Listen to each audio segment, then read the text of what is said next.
I've known Baker a little bit. Obviously, we played against each other 2018. He came there to Denver and got the better of us then. So, I've known he's a gamer and can make some big-time plays and some big-time throws. I was really excited to work with him and being here to see. I mean, I was telling somebody yesterday, he's got a lot stronger arm in person than he does on film, and he made some really good throws. Through some really good throws on film. So it's been fun to get to know him first, and then see him work, see him operate, see how he interacts with teammates.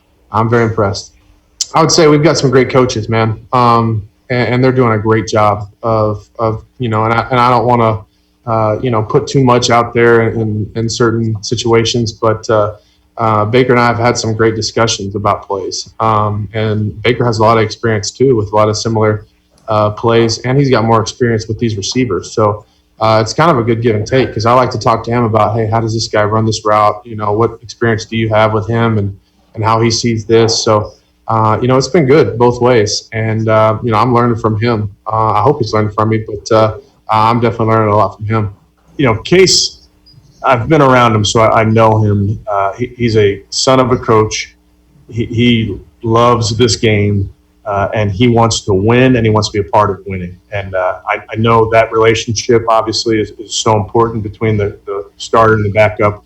And I can tell you that he's eager to help this team win in any way he can, and that's supporting Baker in any way he can. You start a new team with new coaches, new system, and all that stuff. You make some moves, and some people will say that's a bad move, that's a good move. How can anybody knock the move of Keenum?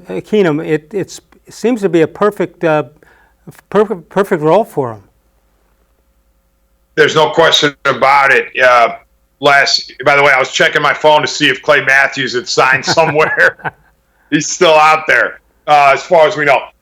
Keenum checks so many boxes when it comes to a backup quarterback, because you don't want, especially when you have a number one overall pick who's entering his third year, coming off of a rocky sophomore season, you don't want a quarterback controversy. You clearly want the number one guy to be the number one guy.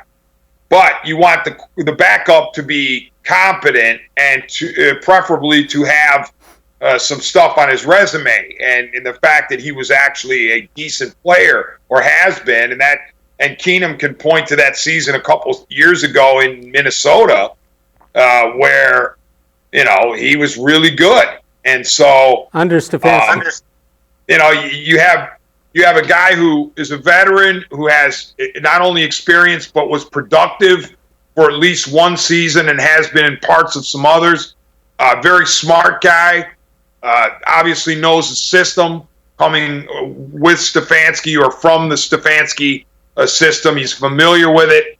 And you could see him being a guy who, while he's competitive, understands the dynamic, knows that Baker's the guy. Stay out of the way. But will be ready to go if need be. Right. Otherwise, stay out of the way. Hey,